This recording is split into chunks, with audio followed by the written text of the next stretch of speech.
ग़ज़ल तहज़ीब हाफ़ी की। किसे खबर है कि उम्र बस इस पे गौर करने में कट रही है। किसे खबर है कि उम्र बस इस पे गौर करने में कट रही है कि यह उदासी हमारे जिस्मों से किस खुशी में लिपट रही है। अजीब दुख है हम उसके होकर भी उसको छूने से डर रहे हैं। अजीब दुख है हमारे हिस्से की आग औरों में बट रही है।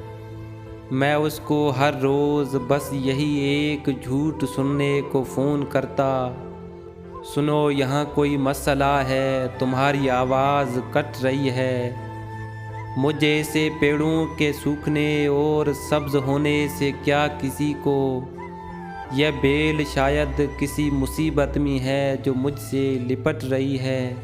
यह वक्त आने पे अपनी औलाद अपने अजदाद बेच देगी, जो फ़ौज दुश्मन को अपना सालार गिरवी रख कर पलट रही है। सो इस ताल्लुक़ में जो गलत फहमियाँ थीं अब दूर हो रही हैं। रुकी हुई गाड़ियों के चलने का वक्त है, धुंध छट रही है।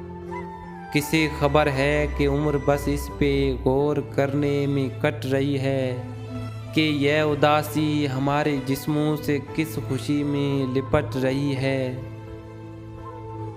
दोस्तों, वीडियो को लाइक करें, चैनल को सब्सक्राइब करें और बेल आइकन को दबाएं ताकि हर आने वाली वीडियो आप तक पहुंचती रहे।